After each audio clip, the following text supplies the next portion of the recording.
Hey, well, welcome back, everyone. Thank you for being here tonight and taking the time to continue your input in this important project in the planning process. We are looking forward to getting started. And before we do that, I just want to welcome, we have a couple of community members in attendance this evening. You will be primarily in the listen only mode, but you will be able to submit your comments and questions through the Q&A feature in Zoom when we have Q&A later in the meeting. Especially in people. We also encourage you to email your comments to the project team, and Haley will go ahead and drop that email into the chat. As a reminder, we are recording this meeting and we'll be posting the video on the project website for anyone who couldn't attend live. So this next slide, we have a few friendly reminders for our CAG members about some of the features we use during these Zoom meetings. We'll use the chat feature again during the discussion portions. And just to make sure the chat is working, if CAG members could just type into the chat and send to everyone so that our community members can also see the name of the community that you are representing. All right, so we have the agenda up on the screen. We will hear a brief service update from Hadley before we dig into our discussion topics. During our last meeting, we heard a lot of interest in seeing more detailed images of the alternatives. So we'll share with you our design renderings to provide a better sense of what the various dock options might look like in the context of the surrounding area. Then we'll spend most of our time discussing our concept to improve the intersection of Fauntleroy Way and the terminal.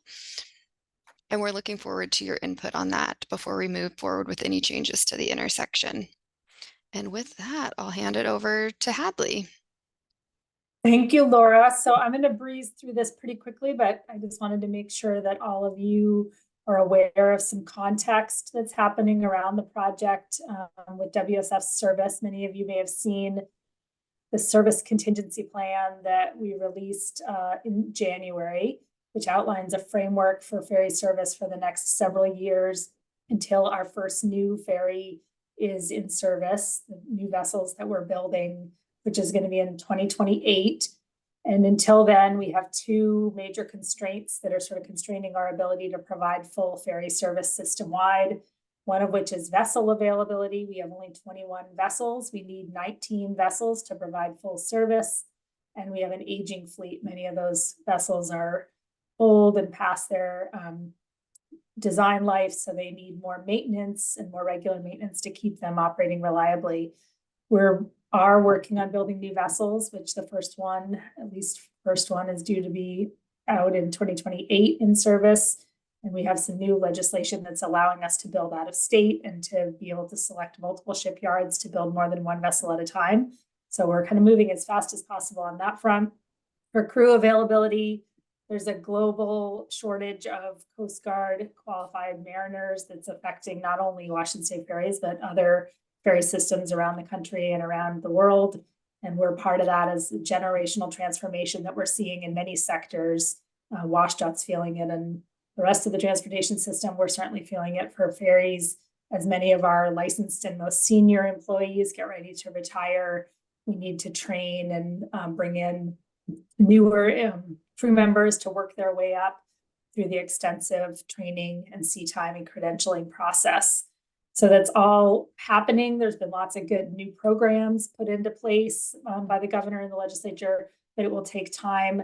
As you can see on this chart, we had over 1,000 cancellations last year or last summer, and we're hoping that by addressing vessel and crew availability, we can make that less this year.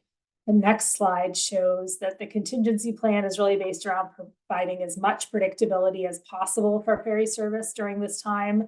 We've prioritized restoring routes. The next one to be prioritized is the Fauntleroy-Vashon Southworth route.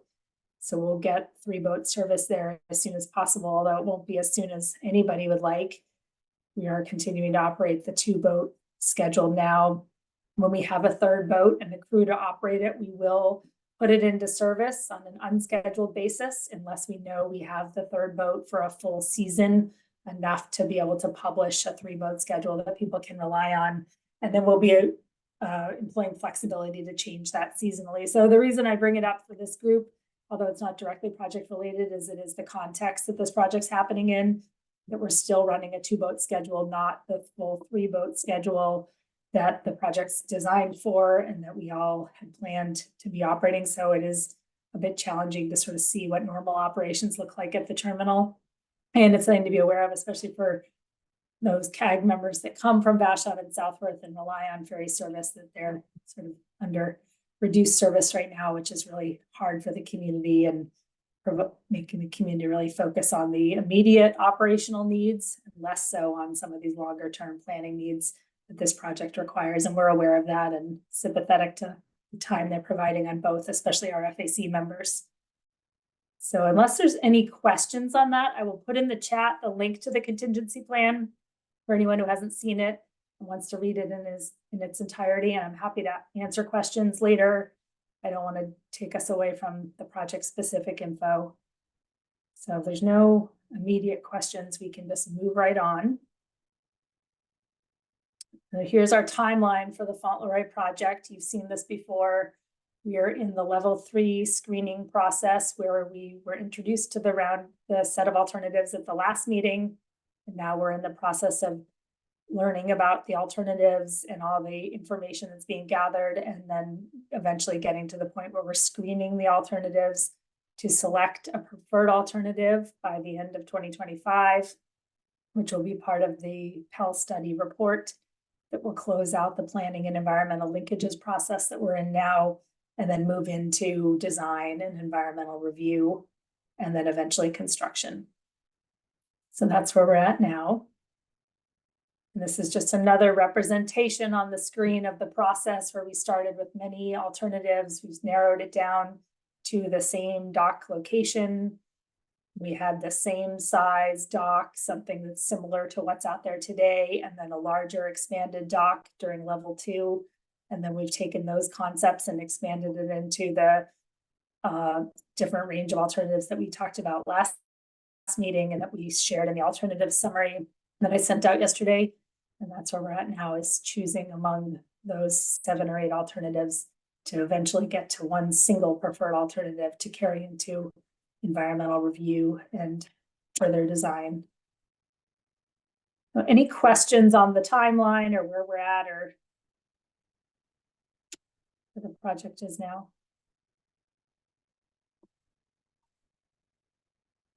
Okay, well, with that, I think I'm going to turn it over to Ed, who's going to dive into the alternatives themselves. Thanks, Ed. Thank you, Hadley. Hello, everyone. I'm Ed Thomas. I'm the project engineering lead. And at our last meeting, we discussed the alternative summary, which sets the foundation for how we are evaluating the alternatives. And we'll start here by running through the alternative graphics that we shared during our last meeting. So alternative A replaces the dock at a similar size as the current dock and maintains the existing wing walls and dolphins. Alternative A has 4 holding lanes, holds 76 vehicles on the dock, and is 85 foot wide, which is about 18 feet wider than the existing dock. Alternative A1, A2, and A3 are nearly the same as alternative A, except they include new wing walls and dolphins and are approximately 40 feet longer than the existing dock. These options have 4 holding lanes, hold 84 vehicles on the dock, and are 85 feet wide. Alternative B is a longer dock and lengthens the dock by 240 feet more than the existing dock.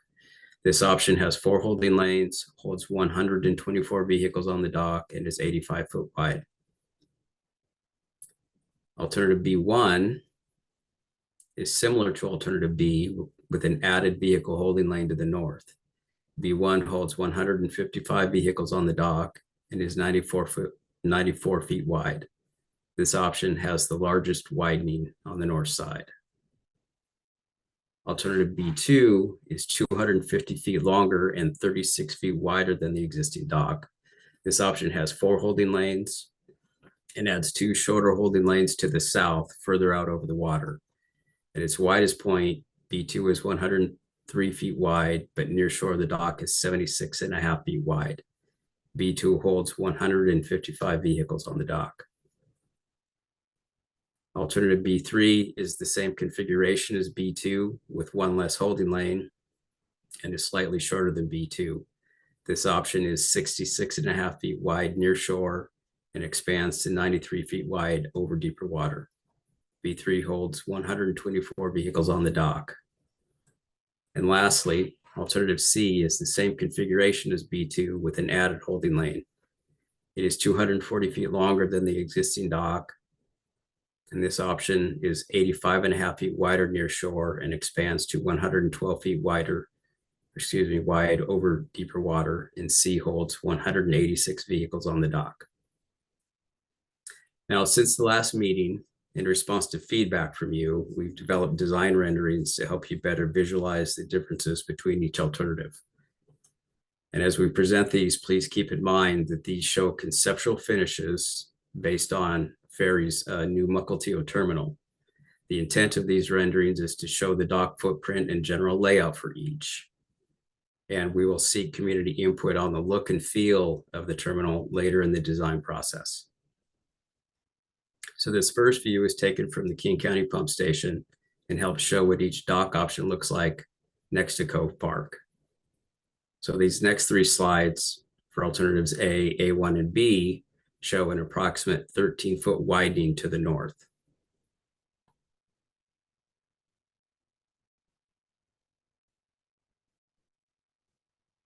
Alternative B1 shows an approximate 22-foot widening to the north. Alternative B2 shows an approximate 5-foot widening to the north. And alternative B3 is actually narrower than the existing north side of the existing dock. And then finally, alternative C is approximately 13 feet, has a widening approximately 13 feet to the north, similar to A, A1, and B.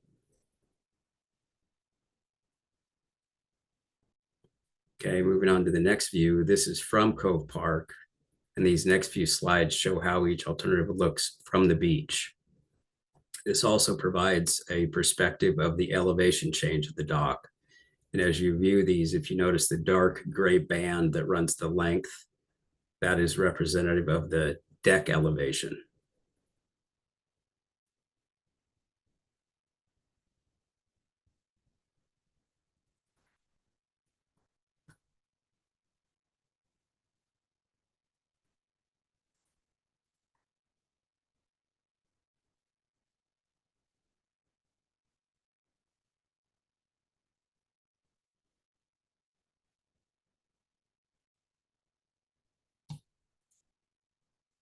This view shows the look and feel of the dock from the pedestrian walkway. The walkway is 7 feet wide, the same width as the current dock.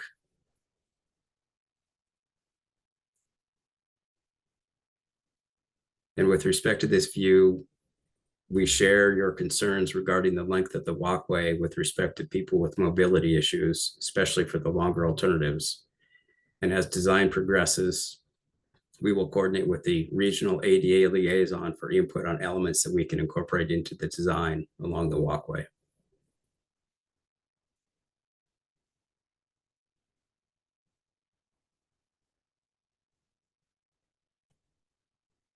Okay, and the last view we have is from Captain's Park. And this is a really good perspective to visualize the differences between each alternative configuration.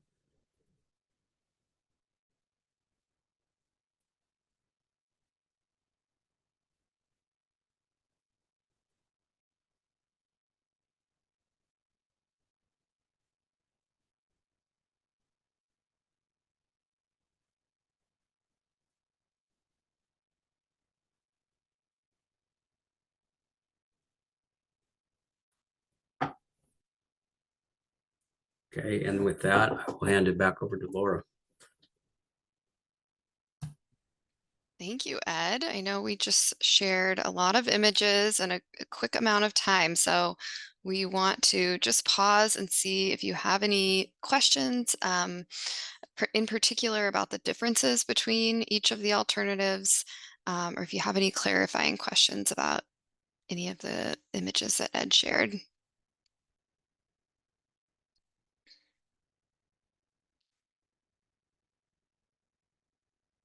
And I see a couple of hands went up. Justin. Yeah, thanks for that presentation. That was really clear. It definitely helps to get a visual on the different alternatives. I think I recall reading in the different design alternatives that there was some plans for a shared motorcycle, bicycle, tricycle kind of roll on lane. I didn't see that in any of the alternatives or in any of the images there.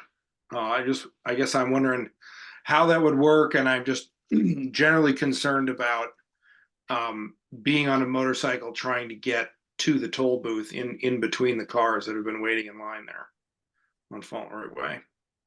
Yeah, thanks, Justin, for that question. That's something we've heard from a number of folks. Ed, would you like us to back up to any of the graphics to help address that one? If I understand the question correctly, it has more to do with the approach to the toll plaza more than Well, accessing across the trestle. Can we pull up a graphic, Laura, and show where so we can point to the location of the motorcycle lane? So if you look closely on the very right-hand side, there's two narrow lanes.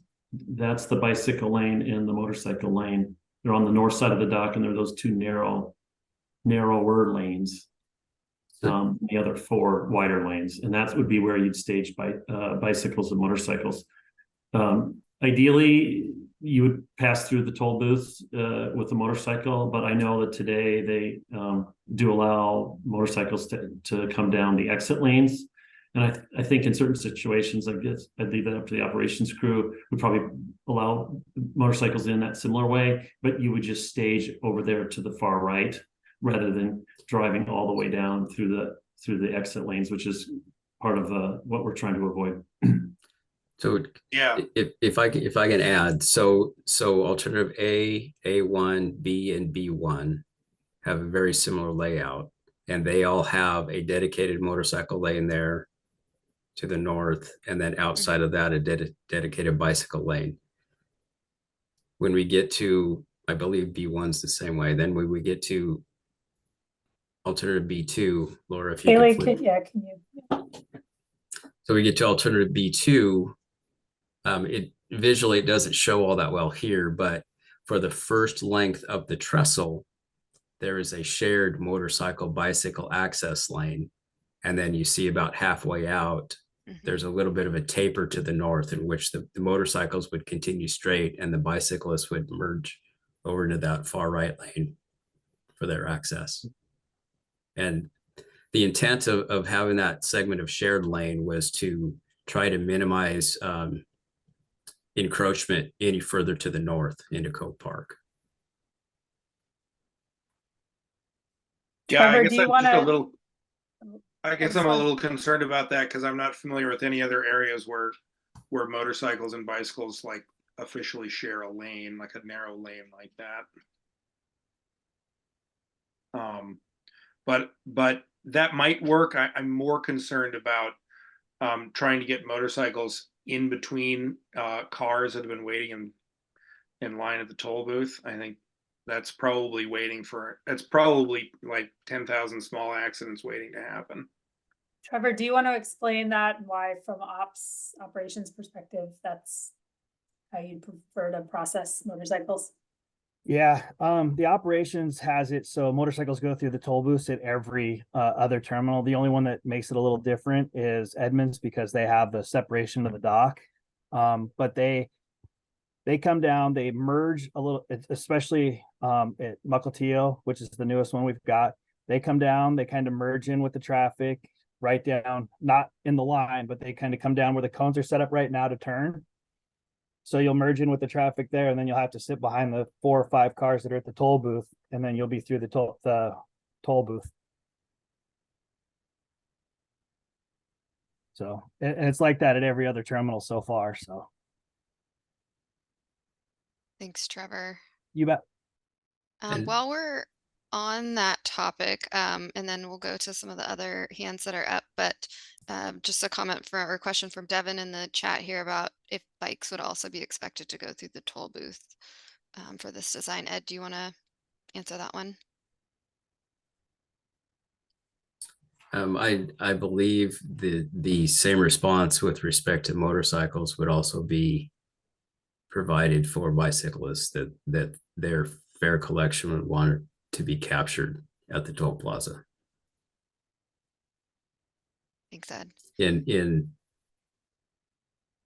previous discussions that we've had with operations, there was consideration of potentially having card readers set up, so as a bicyclist came through and if they had a prepaid ticket or whatever the fare is, that they would be able just to scan there at the toll plaza, not have to have interaction with the ticket seller and right through. Great. Thank you, Ed. Judy, you've been waiting. I brought up this point before, but it's been a while. Have you done further assessment of the safety and operational factors involved in going farther out into the weather with the dog? Judy, just to clarify, make sure I'm understanding your question there. So further out into the weather, are you referring to for pedestrians who are walking that longer distance to get down to the end of the dock? No, I'm referring to the length of the dock, that you're putting the docking area farther out into the weather, prevailing weather being Okay, from the southwest. I see. Yeah, Judy, so we did talk to our operations folks about that, and the lengths that these longer alternatives provide, and they, great question. They did not feel that was a significant change to how they would maneuver in and out of the dock. So good question, but they didn't see a few hundred feet having a significant impact on their maneuverability into the dock. Will it be part of the environmental review? Yeah, anytime we change the size of the dock, all impacts to the environment and impacts to our own operations will be studied.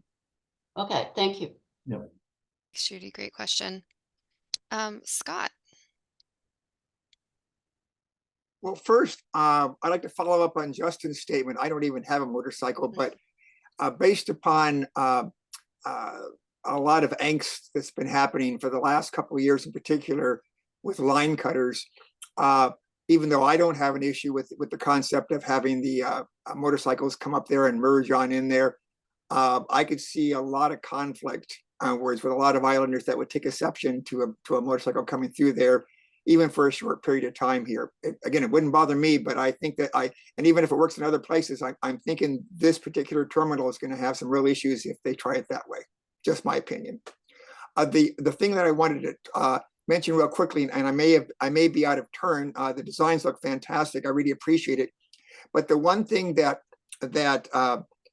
had been brought up before was having the dock at 124 to be enough to be the same size as an ISQA-class ferry. I would argue that if you have 124 cars on the dock, you will not fill that ferry. And the reason you won't fill that ferry is because you're going to have the mix of Vashon and Southworth. It will never be a perfect mix. I mean, if you have 10, 15 cars from Southworth on there, which it may not even be a Southworth destination, but but they're on the dock, that means there's 10 or 15 cars for Vashon that couldn't get on there. So unlike other situations with this mixed destination here, 124 isn't going to fill your boats. Yeah, thank you, Scott. I don't know, Ed, or want to bring Trevor in if you would like to respond to how the team has considered the loading procedures and operations in designing these options. Well, separate from the alternatives layout, there is a team of traffic engineers that are doing traffic analysis to evaluate load and offload operations with respect to the loading rules applied for each of these alternative configurations. So we don't have results of that analysis yet, but that will provide some input that feeds into the screening criteria for evaluation. Thanks, Ed. And that is a topic that we plan to bring to this group as soon as that information is available. Anne, I see your hand is up. Hi there. Thanks so much for these visuals. They're really helpful. As I understand it, these are primarily to give us an idea of the footprint of the dock. I'm curious about the elevation of the dock too. It looks in the images as if the dock is at the same, well, from up at Captain's Park, and even just sort of looking at the toll booths, that it's sort of at the same elevation or tilts slightly down like it does right now. Is it actually going to be higher and go up when will you approach the dock up rather than down once it's built? Yeah, No, the toll booths in the head of the dock will remain at basically the same elevation. It will no longer have that drop down into the water that it has now. If you can toggle from alternative A to the current configuration, you can see quite a downslope right there. And basically, we're just going to be bringing that elevation up, and so the dock will be more level and out of the water. Does that make sense? Yeah, I had thought that it needed to, I was thinking that it had to go even higher because of planning for rising sea levels. So, and changes in the FEMA maps and all of that. Yeah, we think it needs to come about 3.5 feet roughly. Those numbers are still, moving around a little bit, but that's what we're trying to capture. And the differences, both from this view and from the side views, is the dock is about 3 feet higher. So it's not a substantial increase. That's great. Yeah.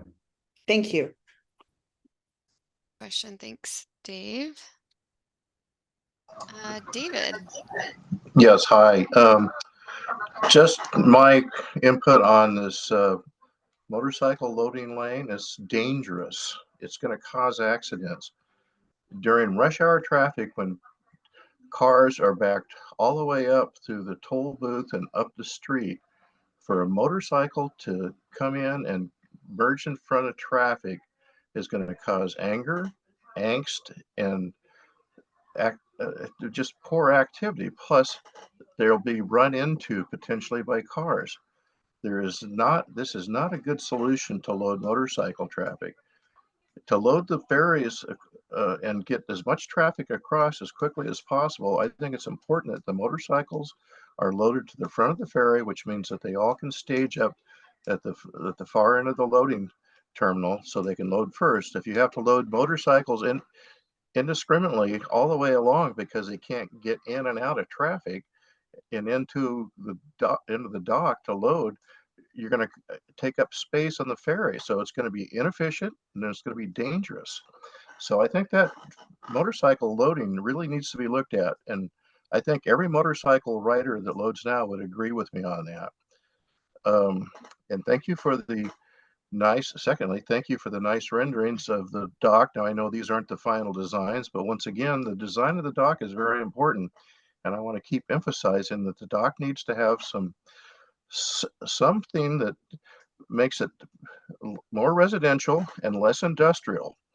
And right now, this new dock is rendered shows no transparency through the walkway. So it just becomes a big blob of concrete running down out into the water. So let's put some openings in there and railings in there rather than just the solid walls. I know there's a safety issue involved probably, but let's open that up and let's put some detail into the design. I think these are really both important requirements for the neighborhood. But once again, the motorcycle design is now dangerous. So enough said. Thank you very much. Thank you, David. That's really helpful to hear your perspective. And with regard to the designs, that's certainly something that will be coming back to the community to be talking about as we get closer to final design and into that process. Let's start rendering it now, because now is the time. So let's put some character to it. Let's give it some individuality. Let's give it something that relates harmony to the neighborhood. I think that's important, not just a big industrial blob running out into the water. So Certainly not too early to hear that type of feedback and take that into account. I've been saying that ever since we started this. I'm sorry. Okay, I'm just looking to see if there are any other hands up. I know we have the intersection configuration coming up, and that's a pretty meaty topic. So, Susan. I'll make it really quick. I just was that those visuals, the views are really super helpful, but I felt like they went by so fast. So are we making a decision tonight on which one we recommend of all these, or no? Okay. And will we have a chance to look at those again, like, or will you send them out after? It just that was just too fast. I can't take that It all. was quick. Yes. I Okay. think Hadley, we can send those out after the meeting. Yes. Yes. And Yeah, then and again, we just will to, be posting a video of the meeting, so you can go back and watch it on YouTube and pause and hear Ed's description at your own pace. But Laura, do we have time right now just to run through them again? I think we're a little ahead of schedule. yeah, we do have some time. And while we're doing that, just kind of add, and we have the timeline again closer to the end of the presentation, but to reiterate where we're at in the process, we will be going through the screening process to start to narrow down those alternatives later this year. So we are not at that point of needing to be making any decisions. So Ed, do you want to start at the beginning and just quickly like do a Cliff Notes version of what you just went through, just so it's fresh in everyone's mind after all that discussion?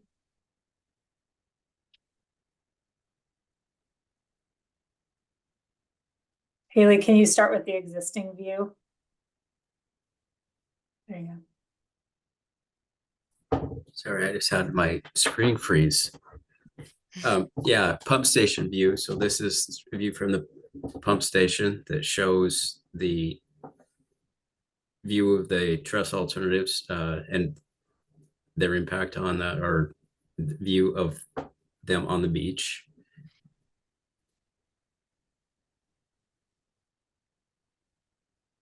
They show the representative widenings of each of the alternatives. B1, this is the widest alternative that we have to the north, and now represents a approximate 22-foot widening there over existing. B2 shows an approximate 5-foot widening to the north. B3 has a holding lane reduction from B2, so it's narrower to the north, and it's actually narrower than the existing. An alternative C, an approximate 13-foot widening to the north.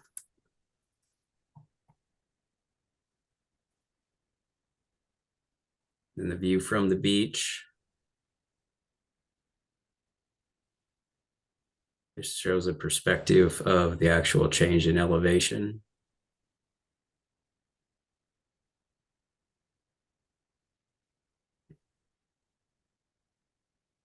And also with this, you can see the representative difference in the pile configurations from existing to the various alternatives.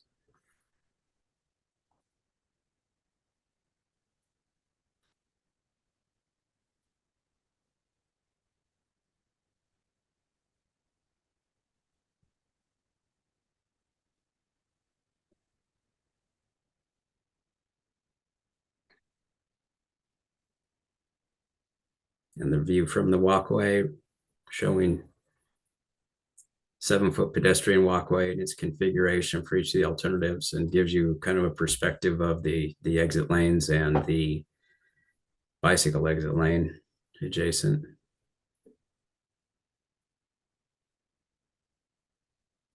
And a representative perspective, I think, of the overall length of each alternative.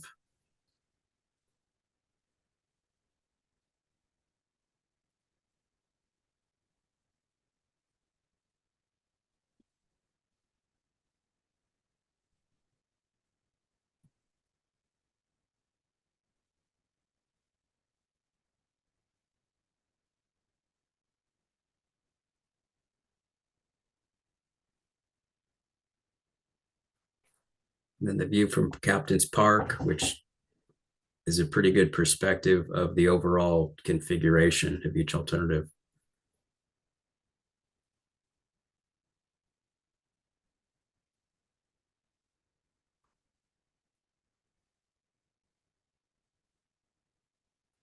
And with respect to a previous question about the actual elevation, there is a slight offshore slope.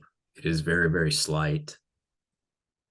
It may appear level, but there is a little bit of a slope to it. And the overall, or the final elevation will be determined after additional analysis for reliability with respect to sea level rise.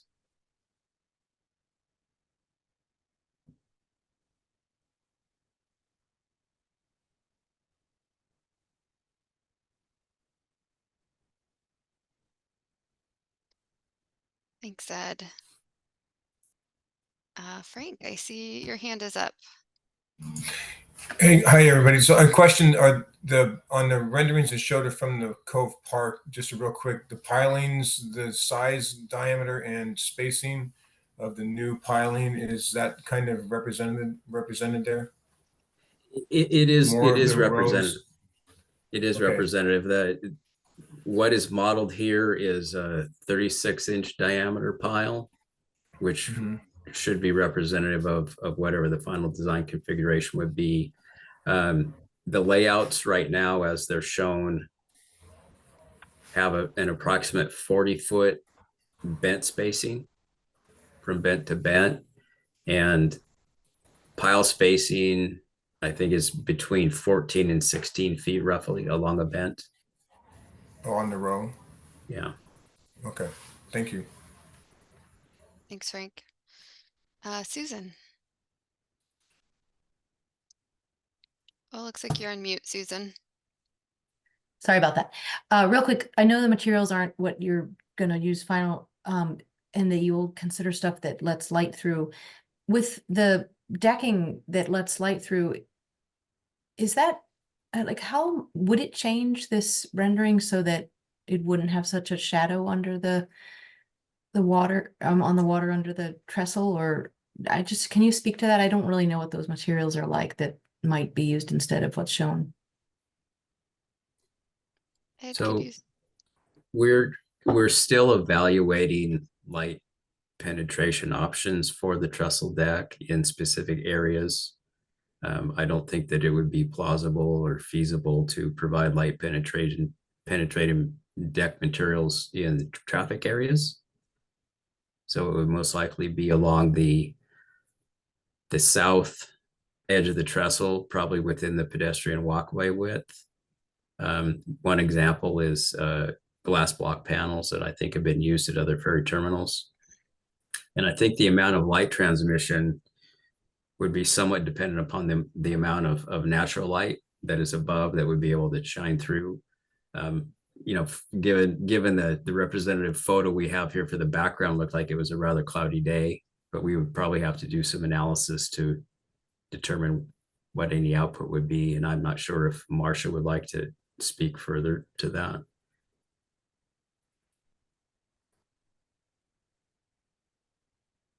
Marcia, did you have anything to add? Thanks, Ed. Yeah, I think, Ed, you've covered much of it. And just looking at this photo, if you think about the way the pattern of the sun goes, so you'd see it rising from the left side over to the right side. And so it'd be advantageous to put light penetrating surfaces. If we find one that's functional and durable on that south side of the dock in the walkway and those edges. And so you would see that line under the trestle now be brighter. And I think some of this is as Ed explained, that we used a gray cloudy day. So we can't really show you how that imaging would be, but we'll look into it as we get further into that detailed design process. Thanks, Marcia. Sure. Judy, come on in. I apologize for sounding impatient, but I am. You have strong opposition to increasing overwater coverage from an environmental standpoint as well as the tribes. You haven't provided the analysis yet of improving your pre-ticketing, which could preclude the need for an enlarged trestle. I just don't understand why so much time and effort are going into presenting these designs as if one of them is what we're supposed to decide is great. They are still very, very preliminary. Is that not true? Yeah, thanks for that, Judy. And Dave, I'm wondering if you might want to speak to kind of where we're at in the process as it pertains to the traffic analysis and the pre-ticketing study. I know that many CAG members are eager to see the results of that information. Yeah, Judy, we're going to talk a little bit about that at the end of the presentation, but we are very close to finishing up the traffic analysis and taking all the assumptions that we've kind of built into this model. It kind of hits on a little bit Scott's question earlier about how do you load 124 car boat and still have how to get all those cars onto the dock and then load that boat. So we do have that coming very soon. We hope to talk about that at our next meeting. And it's at that time we'll roll out the draft of the good to go study. And that document, I think, will shed some light on the trade-offs and the pluses and minuses of that type of a program and how it could help or potentially be neutral to how the dock is operated. So that's all coming soon. Thanks, Dave. So we have time for one more Laura, question. Can I just go add ahead. one thing to that? Sorry. Sure. To Judy's point that we know that we haven't provided all the information yet. We're going to be adding topics to each meeting. We'll be covering different topics, but we're not going to be screening any of these alternatives until we get all those studies, Judy. So we're showing you all the alternatives now, but we're not going to be discarding any or making any decisions until you get to see that analysis that I know you've been waiting for. Thanks, Hadley. Yeah, thank you, Hadley. That's a great point, because as much as some of us want to screen out the larger docks, the data will kind of present how the dock works in all cases, Judy. And so it'll show how the larger dock functions. And then we'll be able to make a more objective decision about the size. Yeah, I didn't make that clear when I was showing the timeline, but our intention is to have more frequent CAG meetings than we've been having, and each one will have sort of will be sharing a certain data and results on a certain topic. Like today we're talking about the intersection. We'll have a meeting on the environmental, on traffic, on the good to go. And then at the end is when we'll begin talking about the screening. Does that make sense, Judy? And I know some of you are more interested in some topics than others, but hopefully we'll eventually come to the ones you're interested in. Thanks, Hadley, and thanks again, Judy. Justin, we have time for your question, and then we're going to move on to the intersection. Sure. So on the environmental impact specifically of a longer dock, correct me if I'm wrong, but I think there can actually be some environmental benefits of lengthening the dock. We know there's quite a scour hole created by prop wash from the vessels as they're coming into land on the dock there, and that we don't have eelgrass there. Pushing that impact actually out into the sound, into deeper water, could allow some eelgrass to grow back there, creating some salmon habitat, and also a slightly higher dock would actually allow more light penetration into the water. Is that, am I on the right track there? Yes, you are, Justin. You're correct. Right on all points. You get a gold star for that answer.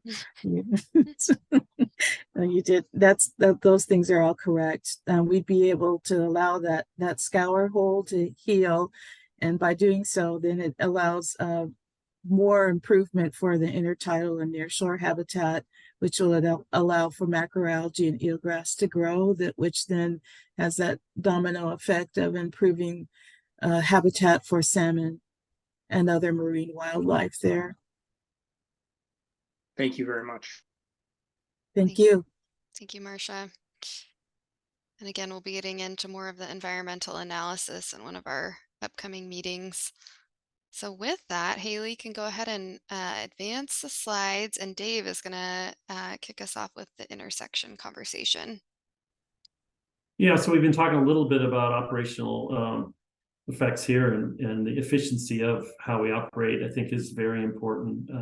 You heard Hadley talking earlier about the fact that we're going to be on a 2-boat service for the foreseeable future, and you know, longer than any of us would like, and making sure that the terminal operates efficiently and we can maintain our headways is very key.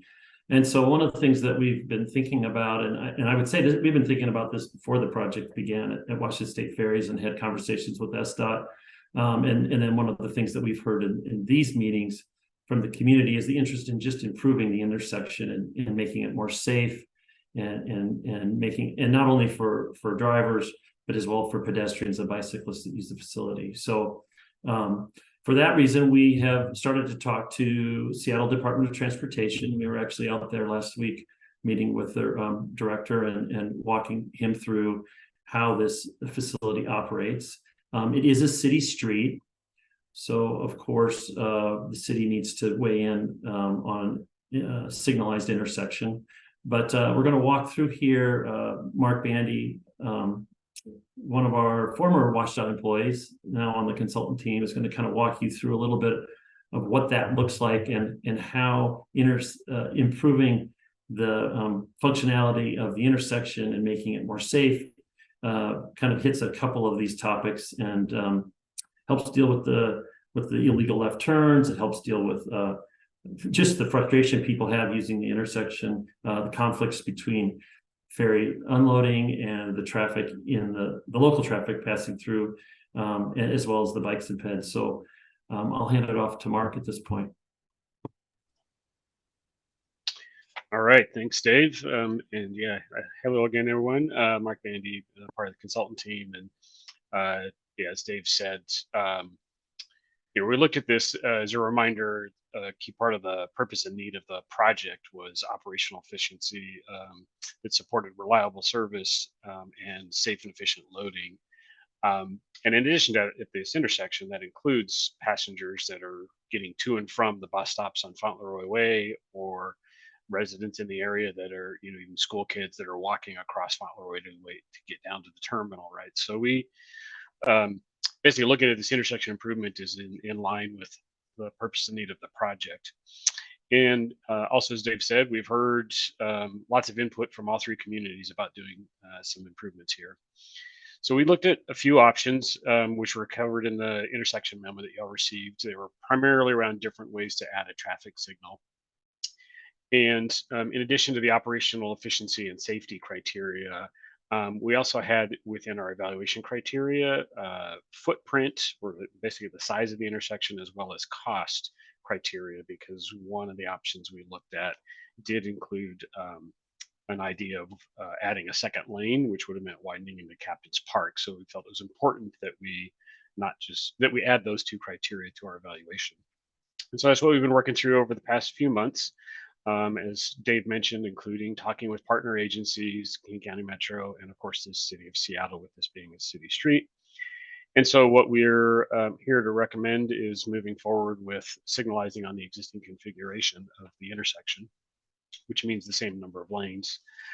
While we stay on this slide, this shows what's out there today, and kind of want to touch on how that operates today, and which, if for folks that aren't familiar with it, watching from the public, obviously it's just a stop controlled intersection coming off the ferry terminal, except there are scheduled times when a uniformed officer is out there to help facilitate the unloading and ferry traffic.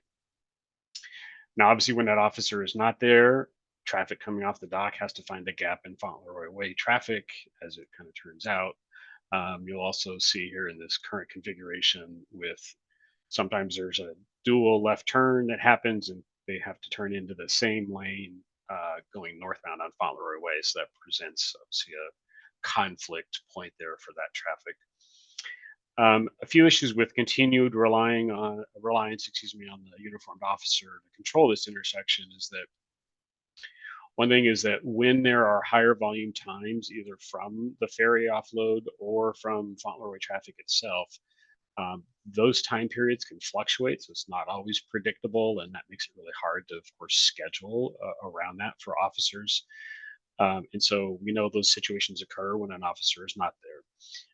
Similarly, pedestrians going back and forth across Fauntleroy Way to access the bus service or to go down to Cove Park or even catch the ferry, that can happen at times when Fauntleroy traffic's pretty heavy and the person has to wait for somebody to stop. A couple other aspects of uniformed officers is when you control a busy intersection like this, having a person in the middle of an intersection doing that, of course, always presents a safety risk to that person. It's something if it's happening day in and day out, we like to look for other solutions that doesn't put the person at risk of doing that. And the last point is relying on uniformed officers, of course, it means ongoing need to identify the funding and have the budget to do that, but also finding officers that are off duty to come staff this, right? So it's taking away from other assignments potentially. And the thing I want to also say with respect to the current operation that happens out there, I think one of the feedback items we've heard is that at times it feels that how it's operated, even an officer, it may be imbalanced between prioritizing ferry unloading versus Fauntleroy traffic or Fauntleroy traffic versus a ferry unloading. And we think that going to a traffic signal, which is used in a lot of obviously other situations, is going to be more amenable to kind of balancing that out. So with that, let's go to the proposed configuration. So what we're showing here is, as I said, this is a mock-up of kind of generally obviously looking at simplistically what a traffic signal would look like at the intersection. This is, again, it's on the same lane configuration that's out there today. So there's a lane in each direction on Fauntleroy. There's the bike lane going northbound. And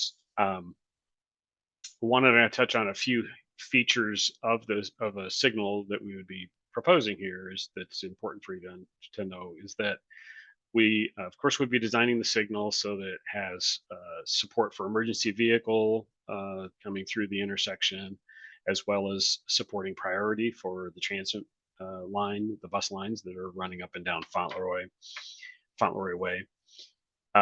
We would be looking to connect this intersection back to the City of Seattle's Transportation Operations Center, like many signals in the city, and that allows them to remotely monitor and adjust it if needed. That's also the means by which this signal would be connected and coordinated with the signal that's further up, the pedestrian signal up near the park on Fauntleroy Way. So that would kind of make sure that those two are synced up together when necessary and can operate independently when they don't need to be synced up.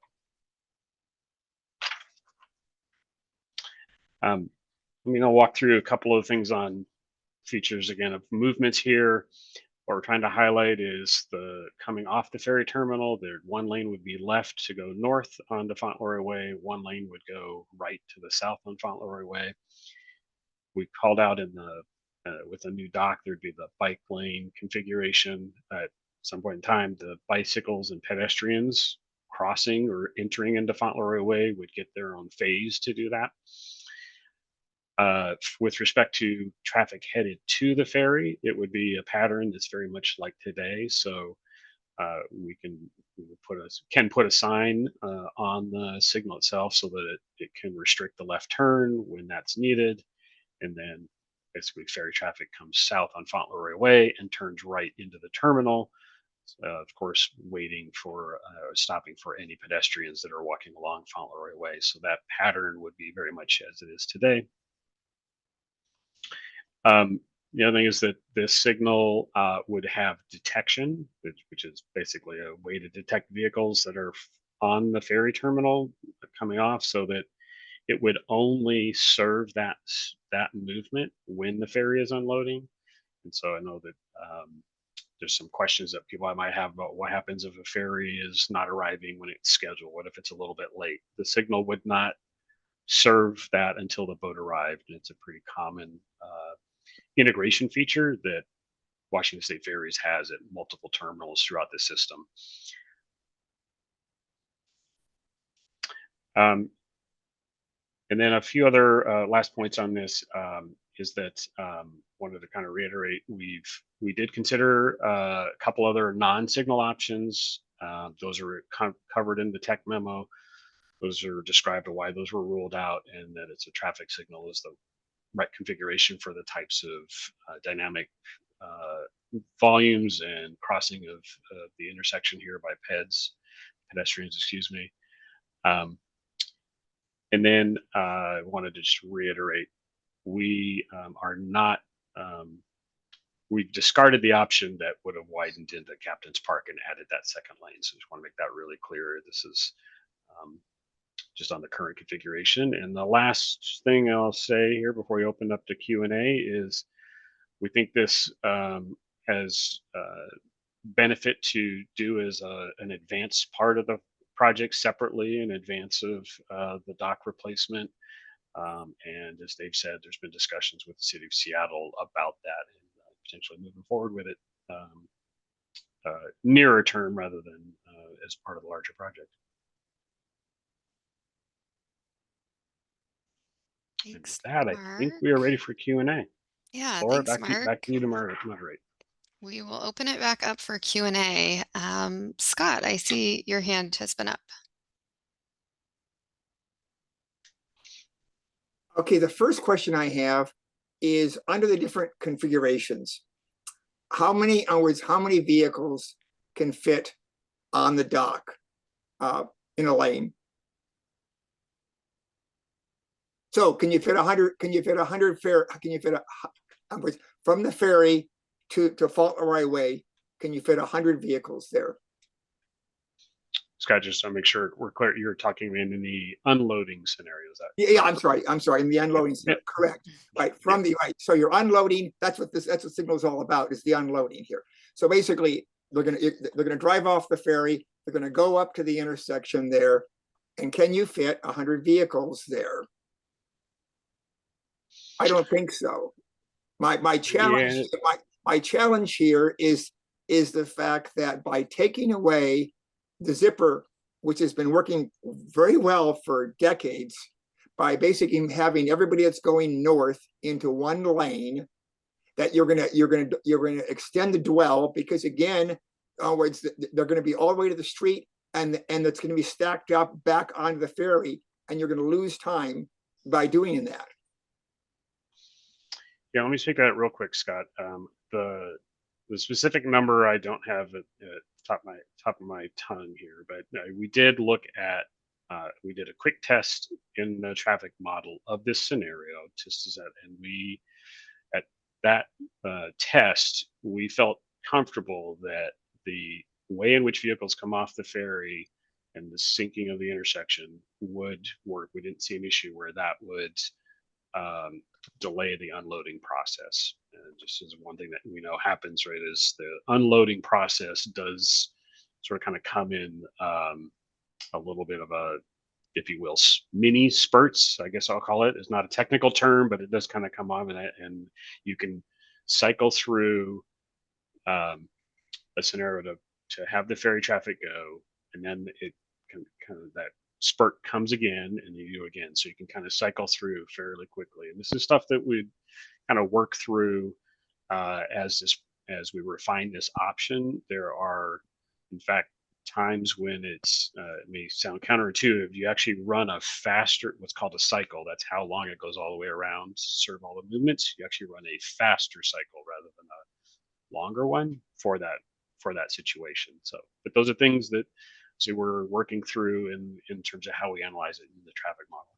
Well, one other thing here too is I to somebody who's never been here or seen this intersection, what you're saying makes a lot of sense here. But for those of us that have used it for decades, my question is, what's your study? How many accidents have happened as a result of the zipper in the last 12 months? Do you have that data? Probably not within the last 12 months, but we can go look at it. You know, what I would say, Scott, what I can tell you about collision data is often much of that is underreported, particularly when people just do fender benders. We actually, if there's nothing serious has happened, but it still represents something that can be a frustration point and a conflict point. You know, and it's probably one where that dual turn is in the zippering is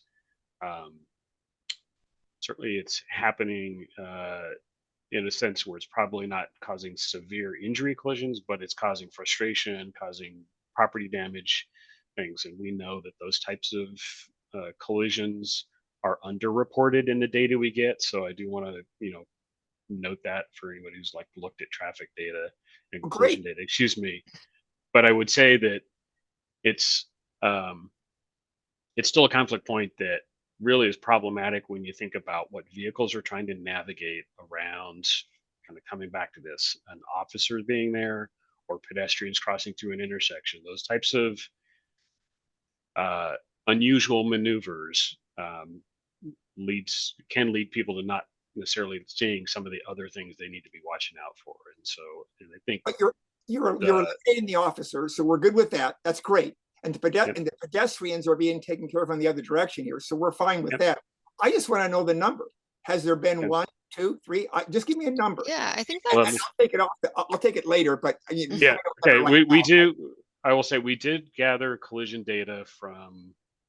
I want to say it was like the 3 or 4 year period, about a year or two ago. So let's bring that back to you and see what that.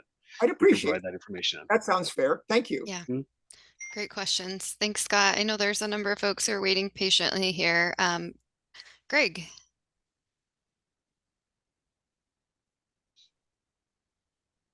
Looks like you're on mute. There you go. So just back to that point, I can tell you my employees have been involved in road rage incidents that start at that ferry terminal and last over the West Seattle Bridge. I've driven it for 16 years. It is a point of frustration. It doesn't run as smoothly as we would hope it would because people are kind. Would it be, when I look at this, would it be more effective to put pedestrian bridge in place that goes right to the top of Captain's Park with a stairway back down to the bus stop? Because, you know, you have those periods of times where you have the school kids getting off the boat that even if you're regulated by a light, you're going to be diminished right turn by that pedestrian traffic. A pedestrian bridge would be more effective during those peak periods because they're peak car and peak pedestrian periods. It's just a thought. Yeah, great question. Dave, do you want to talk about overhead passenger loading and how the team is well, that's not, I'm not talking about I think you're talking about at the intersection. Oh, just at the intersection. Yeah. Okay. But let me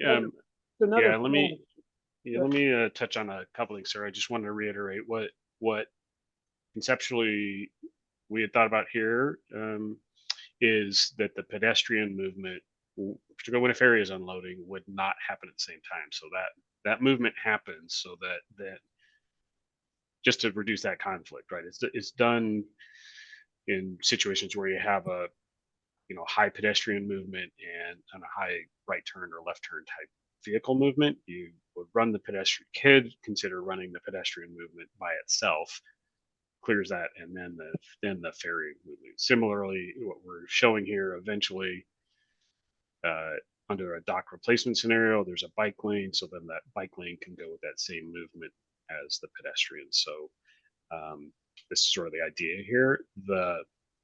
With respect to grade separating pedestrians from an intersection, a couple things about that have, kind of we tend to find in our experience is that you still have the way this works. People cross at grade. In this case, because there's a bus stop on the far side, the sidewalk comes down. So you still have to provide that crossing at grade, and we'll have people use it. And so I don't know that it's sort of like one of those, the advantages would be gained by putting in that added infrastructure. And it does certainly add a cost element of then on I guess the dock side, you'd have to put in, you have to make it ADA compliant, right? So you'd have to have, some sort of vertical circulation elevators on the terminal side. And so obviously it is a significant cost for probably not the benefit that you're thinking it might get. Thanks, Mark, and great question, Greg.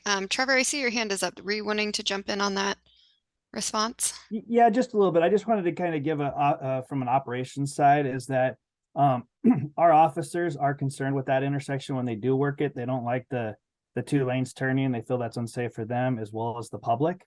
The idea with what Mark has is that traffic would kind of start merging back there by that light, and it would allow the pedestrians and everything to separate a little bit. The pedestrians to separate, it would allow the cars going up the road a little bit for more spacing as they're going up and out, so you don't have a whole jam following all the way up Fauntleroy Way. So hope I didn't step on your toes there, Mark. Not at all. And even if you did, Trevor, that was a good step. So I appreciate it. Thanks for sharing that, Trevor. Justin, I think you were next. Yeah, thanks. I'm looking through this document that was sent out a couple days ago. And I understand the bit about not widening into Captain's Park. I might have seen someone visiting that park once. So if I'm looking at this scenario 3, full-time signalization with second receiving lane, does that mean that that's off the table now? That's correct, Justin. That's what we're recommending, is that that not be advanced. I do want to say I think that's unfortunate because it's pretty clear, as you acknowledge in the document, the vast majority of that traffic does turn left. And to Scott's earlier point, trying to force the traffic in the right lane to turn right is going to cause everybody to try and merge into that left lane. And now you've only got effectively 1 lane, maybe 1.5 lane, lanes worth of traffic for people to get off the boat, and that's going to delay unloading. That said, some kind of signalization at the intersection is absolutely mandatory. For now, of course, we're incredibly grateful to have the traffic officers there, and they're great and diligent, and we love them for boot and line cutters and just generally keeping the peace at those at the intersection there. But obviously, sometimes we've had the funding for them, sometimes we haven't. Mm-hmm. Sometimes they're there and sometimes they're not. And under the current configuration, when they're not there, I mean, I don't have to tell you, but obviously that's just it's not a workable situation as it is. So, we that said, I mean, we did use the zipper concept for many, many, many years, and somehow, something changed during COVID, and we all sort of forgot how that works, and we haven't really been able to go back to it now. But mm-hmm. it did. I don't know what the exact solution is there, but it did work. Thanks for sharing that perspective, Justin. I wanted to jump down into the chat. There was one question here from John. This one's, I think, again for you, Mark. If another safety concern is U-turns, or will the intersection option help to address those as well? Okay, so I'm going to take a guess here. The two possible U-turns that I'm aware of that could be spoken to here. One is somebody who goes straight; they're going north on Fauntleroy Way and then does a U-turn to come back south and load. And frankly, the intersection's not, the signalization of it isn't going to address that that behavior. As I mentioned, there would be a sign that could be turned on or off to prohibit the left turn. But if that's the question of a U-turn, or somebody went up past the intersection and did a U-turn and come around, as long as that person's doing that legally, there's not a relationship to the signal. The other U-turn is the one I've heard of is people who come down to the terminal, turn on, like almost turn onto the dock for a bit, and then do a U-turn and come back out. And that's again, the signal relationship there would just be that whoever is doing that coming out of the dock, they would at least have a signalized control of the intersection, so they would hopefully stop and then not make things worse. But those are the two U-turn movements I'm aware of. But looks like John, do you want to come saying off got a mute rephrasing. and clarify if you're able to? Yeah, basically my concern is the scenario where we're queuing on Fauntleroy, and so cars approaching from the south, they're not allowed to turn left into the dock, and so they head up north away a ways, and somewhere, kind of wherever the end of the line is, then there'll be a sketchy U-turn. And so I mean, I think the intersection is a major potential source of conflict, but those U-turns are as well. And I just wanted to ask, are we doing anything that's going to attempt to address those maneuvers as well with as we work on landside improvements? Well, we're not, I think to Mark's point, we're not, John, doing that as part of the signal intersection signalization. So we're well, limiting. yeah, I mean, I realize that they're not, I mean, they're independent of each other. I just, wanted to, as we're talking about landside improvements, I just wanted to throw that out. Are we looking at, other stuff landside as well? Not on that front, but I think that's something that we should talk to SDOT about. I mean, U-turns are legal if there's sufficient space to make them, but certainly we don't want them cutting in front of people that have been parked waiting to get through the toll booth. So I think the signalization here that Mark's talking about is going to discourage left turns into the toll booths. But we have not addressed how people would make safe U-turns further up the alignment. John, one thing we did discuss is that right now, a lot of people don't see the sandwich board that's out there that has the no left turn. It's hard to visualize, so they stop coming northbound and try to make a left turn, and everybody honks at them, or then they get sent up, and that's where some of the road rage, or they do make the left turn and then they have to back out. So this would prevent that. Doesn't affect what they do further up the roadway when they get to the end of the line, but it would try to prevent the attempts at a left turn, with making it much clearer that the left turn is prohibited. Thanks for surfacing that, John. Frank. Thank you. I've got a couple questions and a couple points of clarification. So I'm just going to go over the clarification points first. Did I hear correctly that you made a comment about in advance of dock replacement, the signal will be installed or is intended to be installed? It could be, yes. It could be, or it is going to be. I heard it is going to be from Mark. Did I hear that wrong? Frank, if you, if I said that, I misspoke. I said we are we are recommending and looking into that possibility. Not that it's a decided done deal. So Frank, this has independent utility to the larger project. So it's something that No. could be helpful immediately. So we would look at bringing this part of the project forward. Yes. Not arguing. I'm just asking for clarification. You made a point about I missed, I think, the part about how do you deny left turns. You say, and Hadley said, people don't see the sign. People don't pay attention to the sign. They see it plenty. And so you're going to use a no turn signal to inhibit people from turning left. I think that's going to not be very effective. That's just a comment. Frank, there would be a light up on the mast arm on that far, in that far. I understand. Yeah, I can visualize what you're saying there, but I just don't know if that's going to be overly effective or not. Well, at 11 o'clock at night, I don't think it's a problem, people turning left, but no, not at all. Periods, we need to discourage that movement. Yeah.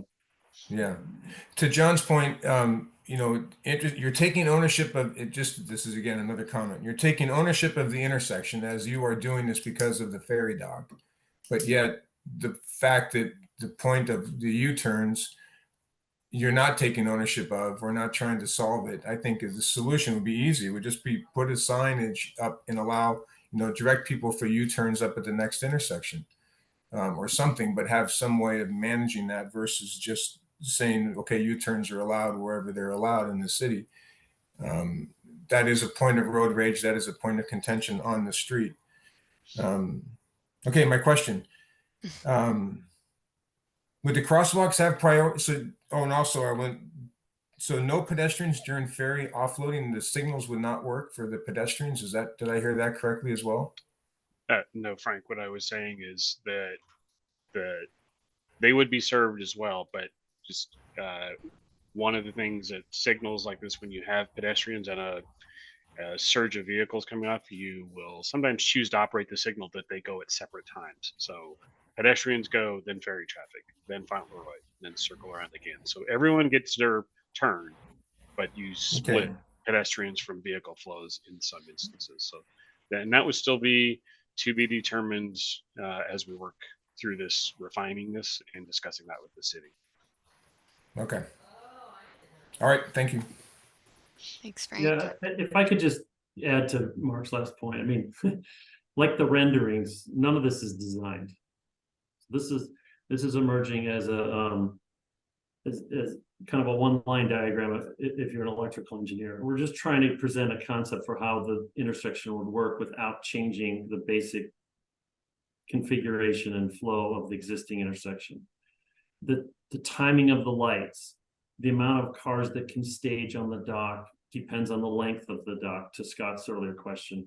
Whether the pedestrians have their own movement or they have to, they step off the curb when the light turns green for the right turns. All those things have to still be sorted out. What we're trying to do is tee up what we think is a much safer and independent project that we could advance earlier to address some of the safety concerns that we've all witnessed out there. So again, love all the input. There's a lot more work that has to be done to actually design this intersection. And then at that point, to many of you's question, we would come back and evaluate how effective it worked for the offload, for maintaining north-south traffic, for accommodating the 100 school kids. I mean, remember, the pedestrians are going to arrive at this intersection much later than the first wave of cars. So all of those things would be factored into how the signal is timed and how much red and green is given to those movements when the ferry is in the dock. Dave, I don't know if you said it, but I think one of the other reasons you had said looking into doing it sooner is because it would be needed during construction as well. Also, it would be needed in place before we begin construction. Laura, I'm sorry, one more thing. In the document that you sent out the other day, there was the term pedestrian scramble. Can somebody tell me what that is? Sure, happy to, Frank. So it's something where two different ways of doing it, but you'll see it if you're in West Seattle. It's California and the Junction, basically an all walk. It's another word for basically allowing pedestrians to cross all the crosswalks at the same time, or in even some cases, cross diagonally at an intersection. That's Thanks, not Mark. something that we've looked at needing to be done here, just because of being a T intersection and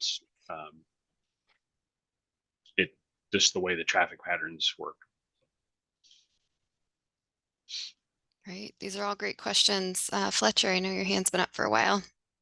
Yeah, it's more of a comment, but the just I feel like the reason for the road rage and things at the intersection is because, I mean, it's unusual having the two lanes turning left and merging, but if there's actual signage that indicates that that's allowed, then there'd be less, then it would actually be an expected traffic maneuver, so the merge might run more clearly. But yeah, but for pedestrians, I mean, just overall, whatever configuration though, this is such an improvement over what's there now, because as a pedestrian there, like it's always pretty chaotic. So Thanks, Fletcher. Okay, Susan and then Greg. Thank you. Yeah, I just want to follow up on some of the comments from John and others, that I think a lot of the danger at the area north of the terminal is because of the people doing these U-turns to get back, and they're going northbound, they can't turn left, and then they do a U-turn, and they, depending on how long the line is, they do it wherever, and it's difficult because when the line is, when it's heavy traffic, that line, the end of it is moving pretty fast. So people will do these turns in places that aren't safe because they're trying to get to the end before it changes, because it's changing so fast. So I think what a lot of people are trying to say is that letting left turns happen at a signed left turn light would be much safer than letting them figure out where to make a turn in a very unpredictable moving end of line situation. So just wanted to add that I think it should be considered to try to encourage left turns at the intersection itself. Thank you, Susan. Mark, do you want to respond to that, or Trevor? The challenge of that? Yeah, I'll give a thought back. I think, yeah, Susan, it's a good point about the dynamics of the lane, in terms of where the ferry holding is, that where it seems to be the first in line, or the first in the last of the line.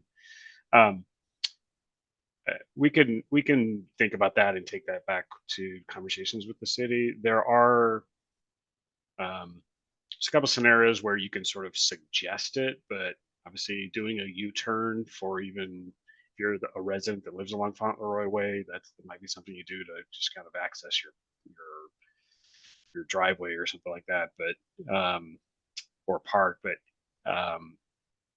what else I want to say, I think there's ways to sort of suggest it, which may help move it down to a location that's preferred. So we can look at that and talk with the city. As I said, I would say the other thing is, we're going to touch on this in just a minute, but when we've added the evaluation criteria about queuing length along Fauntleroy Way, and it's going to be something that we're going to be generating information out of our traffic model with. That would show them sort of a relationship of how much do we think that's changing, and when we get that information, maybe that kind of helps us further think about where a spot might be to try to encourage a more formalized U-turn opportunity at an intersection, as opposed to just kind of randomly. But the challenges of doing it at this intersection is then you'd end up with line cutting if people turn left, but there's a queue up Fauntleroy Way. They'd be getting in front of, getting to the toll booth ahead of the people waiting on Fauntleroy Way. Yeah, right. I didn't think Susan was suggesting it here. Correct me if I'm wrong, Susan. I would think you were thinking about at an intersection further up Fauntleroy, and just say, like, this is where you do the U-turn, is what I was responding to. Is that what you were Yes, thinking? I just was trying to say that I thought I heard you say that you're going to discourage left turns at this specific intersection.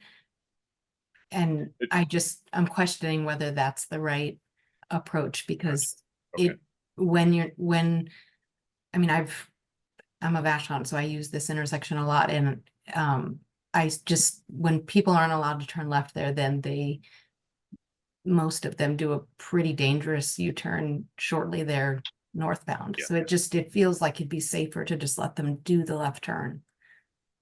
And I hear what you're saying about not cutting in line, but that in my mind is another argument for getting the line off the road so that there's no cue that people would be cutting off by making a left turn.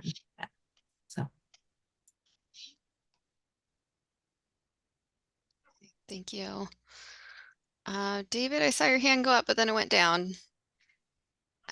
Does anyone else who hasn't had a chance to speak up have any questions, comments on the intersection configuration or any of the other content that we've presented so far?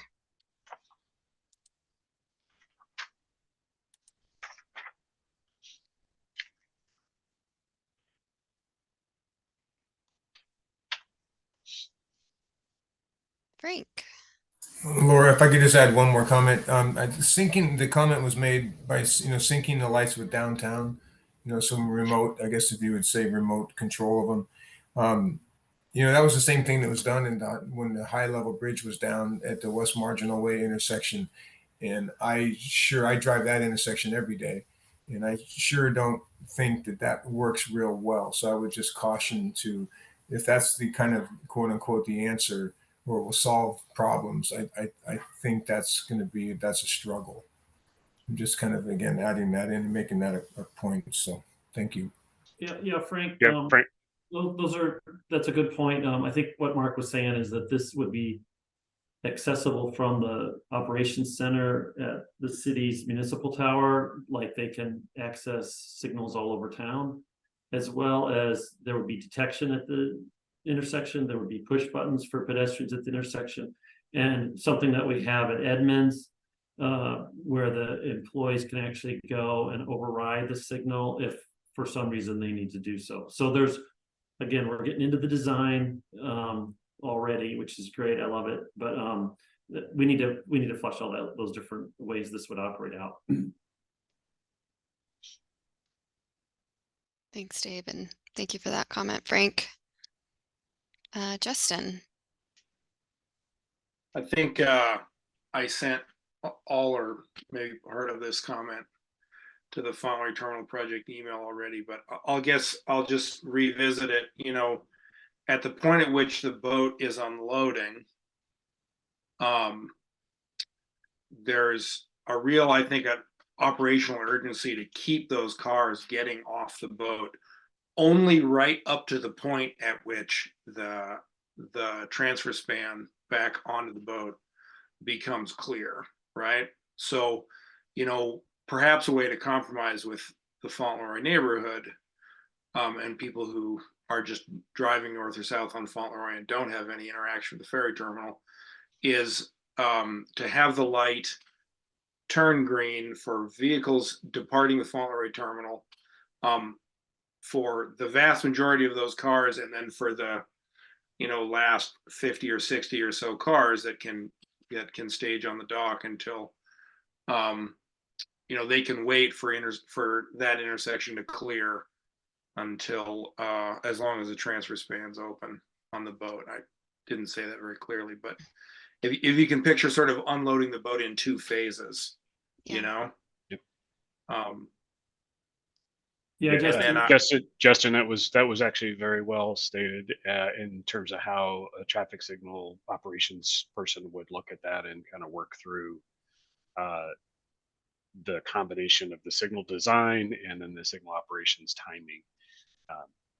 And I know there are a lot of agencies looking for signal timing engineers if you want to work on that, because you got the concept of what needs to be done quite well. So.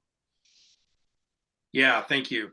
And then I know we're getting into design, but of course that probably requires some level of human judgment and local control at the terminal there. Yeah, we have a similar situation at Mukilteo where we've tried to time the signal so we can get the first wave of cars off pause, allow the cross traffic to in this case, north and south, and then there's another slug of cars that get off. But that second group has freed up the space on the transfer span to begin the unload. So this isn't our first time we've done this, and we'll take some lessons learned from these other intersections that we've worked on. Thank you. Yeah, I know it's not your first rodeo. Appreciate that.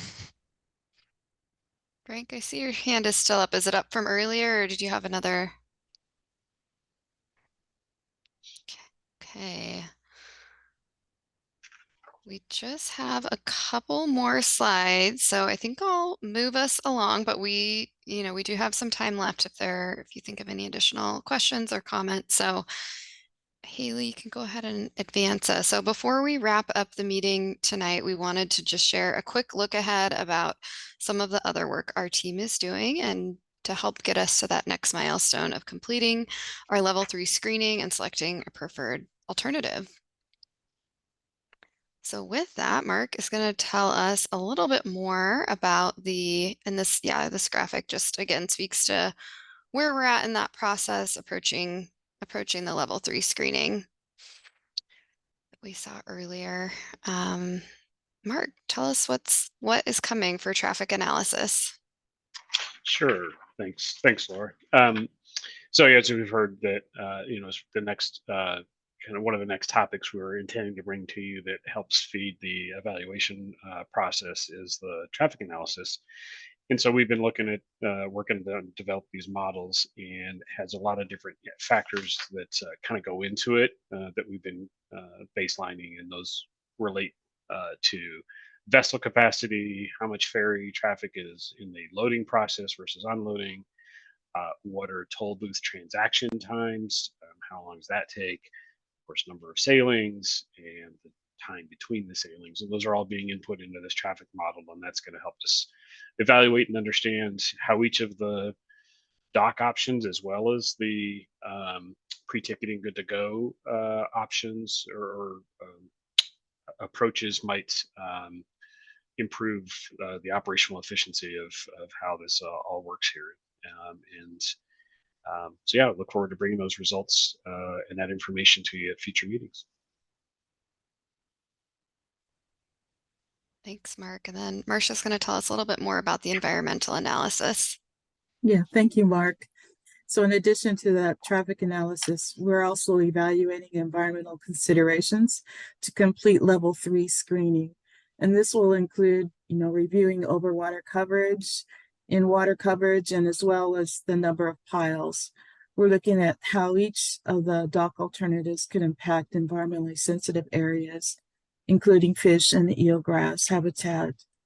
And so we'll review those findings with you from this analysis at our next meeting. And then and that'll happen before we complete the level 3 screening. Back to you, Laura. Thanks, Marcia. So that concludes our presentation portion. Again, we have a little bit of time left. If there are any final questions, comments, we can revisit anything that we've talked about this evening. Frank. Thank you. Marcia, did I hear you say, you said before you complete level 3 screening, if you go back to that graphic that you showed, looks like a horn. We're at the beginning of the level 3 screening. So I'm not sure where this comes in when you say complete, because that's kind of after you complete the level 3, you're into the preferred alternative, right? That's right. Let me just restate. We'll be we'll be looking at the environmental review memo information and showing you how that stacks up with each of the alternative concepts, and all that is before we move from the beginning of that section there, the lime, further into that lime green area and towards the preferred alternative. So we'll review that information similarly to the way that we're going through traffic analysis and intersection information, just giving you what the results look like. Yeah, Frank, I think this was when you were still on the phone earlier in the presentation. We showed this graphic and we said these next series of CAG meetings will each cover, one of these topics at a time and share all the results of the information before we get to the part where we start screening or making decisions on screening out any alternatives. Okay, a reason I asked that is it seems like prior, like when the level 1 to level 2, it was like, we had all these options for level 1, and then you had that table that determined, which ones went into level 2, and that I was hoping there's a bit more interaction between these and the final one. So, okay. Well, the thank you. screening criteria that we're driving toward is all in the alternatives memo. So you can see what we're driving toward there is using all this information to inform the screening criteria, which will then be that table essentially that you're talking about. So you can see the format of that in the alternatives memo. And then all of this analysis that Marcia is talking about will be used to apply the screening criteria. But so I'm hearing you say that there's going to be several meetings between now and when we get to the preferred alternative. Got it. Okay, thank you. Correct. Yep. Justin. Thanks. One thought that occurred to me while we're here is that today, in the current Fauntleroy terminal, pedestrians are able to purchase a ticket either from the ticket seller booths kind of close to Fauntleroy Way there, or sometimes in the terminal building when there's a ticket seller there. Are motorcyclists, bicyclists, pedestrians, etc., going to be able to purchase tickets at the I guess we call it the terminal building under any or all of the considered design alternatives, or would they still have the option of buying a ticket from ticket sellers in the booth? Basically, is there still going to be a pedestrian walk-up ticket seller option? Thanks, Justin. I see Trevor's hand went right up. Maybe I'll turn on my video. There we go. It's on. So Justin, what normally happens is we look at our manning hours, and we look at when we get most of the traffic for the walk-ons and stuff like that, and we build the schedules based on that. So the more hours that the more times we'll be open, you'll actually see it's because we're busier. So you're not going to probably see somebody at the toll booth down below from like 4 in the morning to 6 in the morning, but when the traffic starts picking up. So we still plan on following that concept. Now, if something does happen and we have extra bodies laying around, we will man that booth. So I hope that answers your question. Well, you know what I was actually kind of trying to get around to is I think there was a comment earlier about possibly a different ticket redemption option for cyclists, pedestrians, and motorcycles, or maybe just cyclists and motorcycles at the toll booths. And I wonder if that option, could just exist at the terminal building rather than at the toll booths. So ideally what they're talking about is like on the toll, like say you're going through toll booth number 2, toll booth number 1 would have like a scan card on it where you just be able to scan your ticket and go through. So that's what he was talking about for the drive-through ticketing area. So that was what the device they were looking at. And we use one, but it's on an office building at Coleman Dock. And we allow bicyclists to go through that way. And that's kind of what they were looking at. We kind of keep them out of the traffic. They'd just be able to scan their ticket and head on down that bike lane. Yeah, well, I definitely think that's preferable to making people squeeze into the toll booths with cars, for what that's worth. Thanks, Justin. I also want to invite, we still have 3 members of the community in attendance tonight. Just again, if you'd like to use the Q&A, if you have any questions or comments, you can use the Q&A feature to submit those. And Frank. Thank you. Again, coming back to the motorcycle portion, but the motorcycles and bicycles would still have to go through the traffic, the toll booth traffic area, right?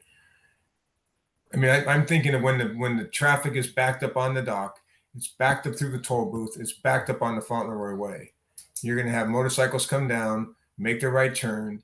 There's going to be no place for them to go because the toll booths often have cars in the toll booth line stop because there's no place to go. They're all backed up. So how do you get cars are not going to, I mean, unless they leave a space to allow access.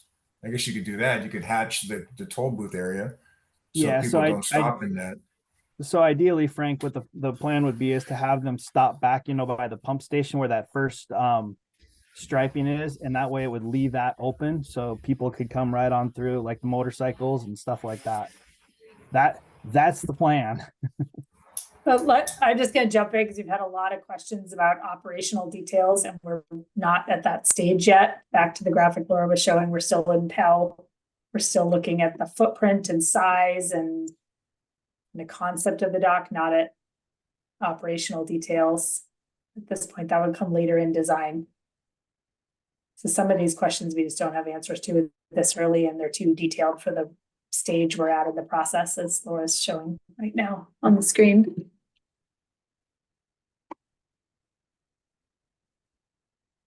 Thanks, Hadley.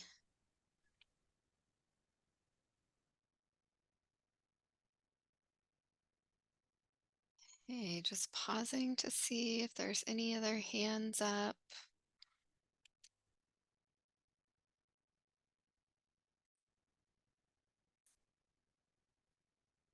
Frank.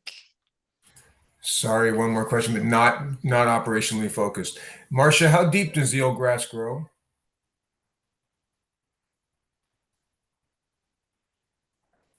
Marcia, it looks like you're on mute. Sorry about that. I'm not a biologist, but it does have a certain range within which it grows.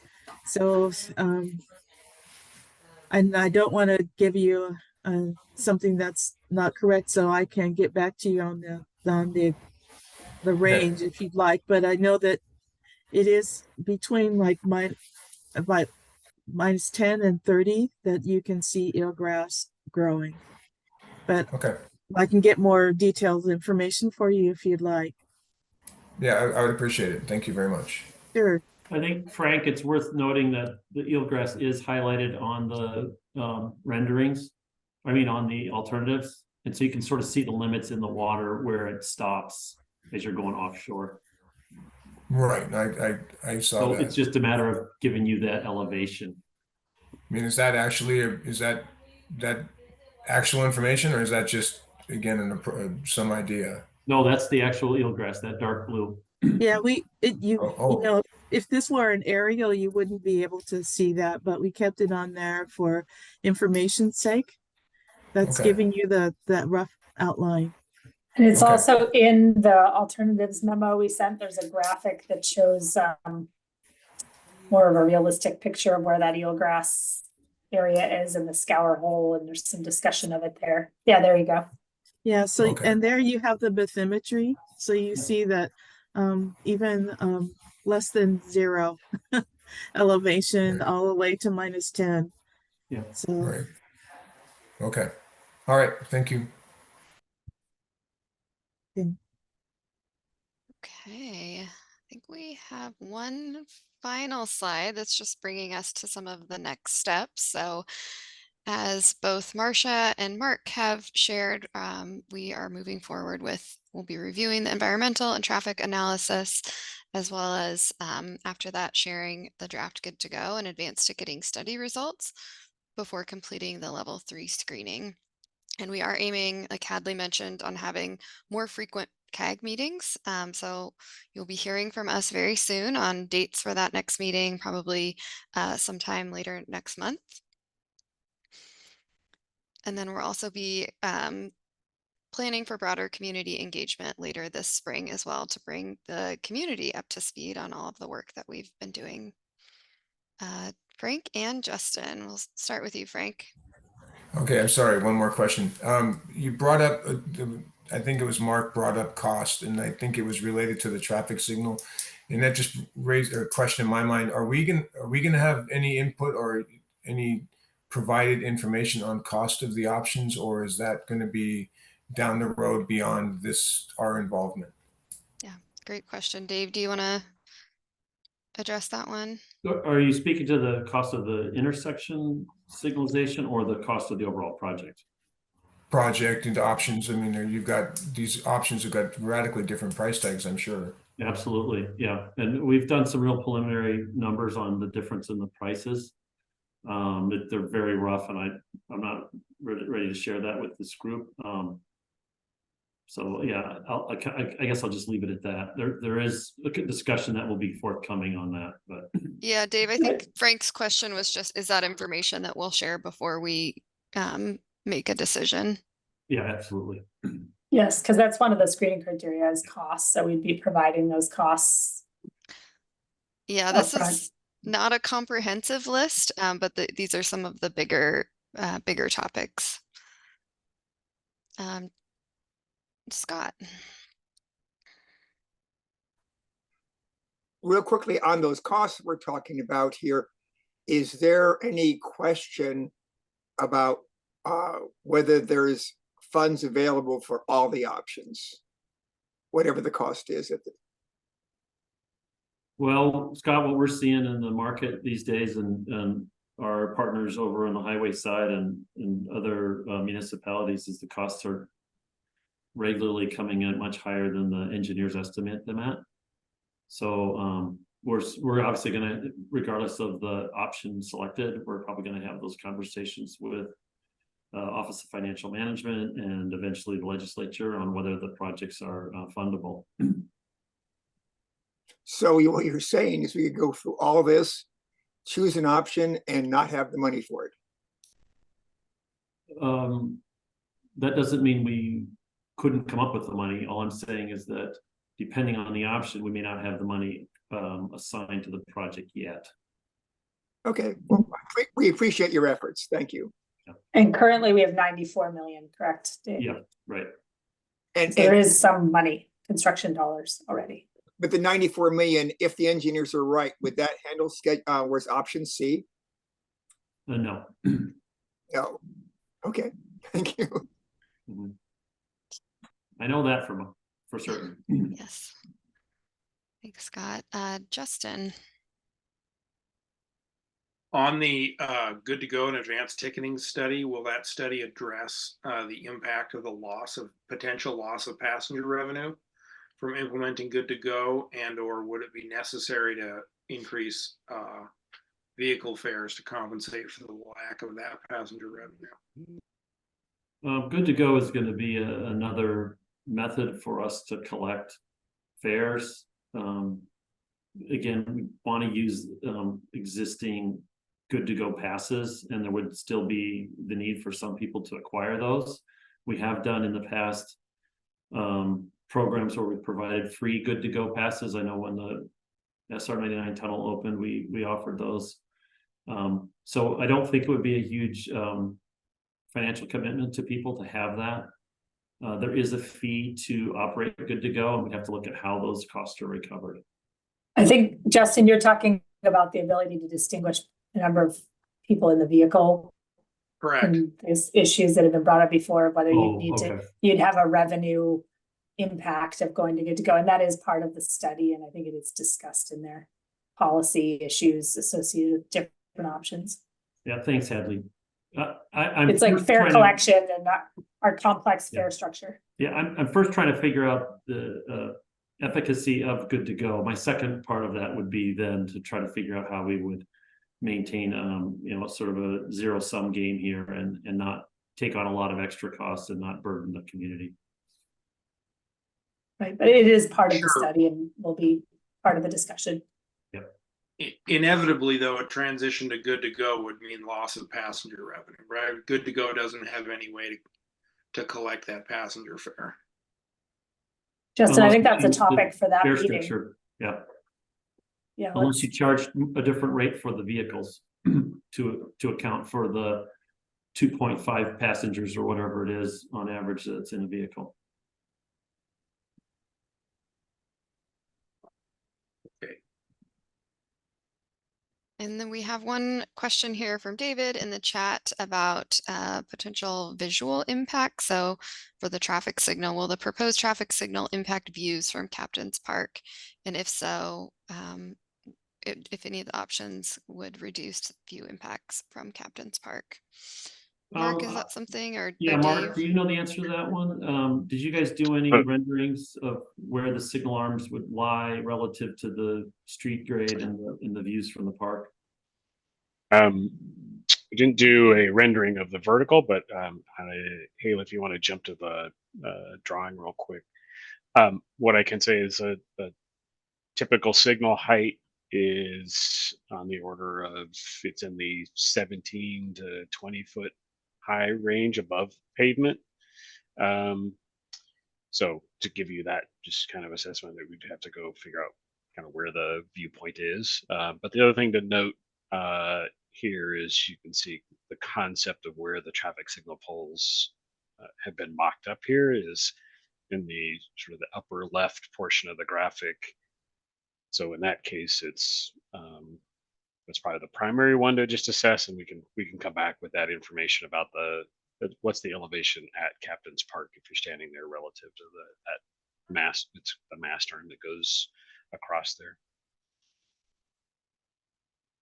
So we have to come back with that information, but if you kind of want to just try to go out there and sort of estimate it yourself, it's, like I said, it's 17-ish feet up.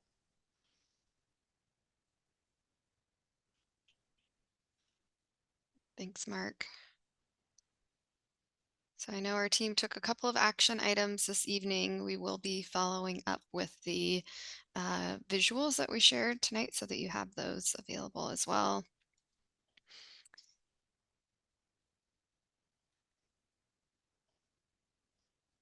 Thank you again to everyone for joining and participating in the meeting tonight. We really appreciate your input and looking forward to having more conversations as we continue work on this project. Thank you, everyone. Thanks so much. I just want to go ahead and request copies of the slides by email. Thank you. Thank you. Yep. Thanks, everybody. Do. Thanks. Bye.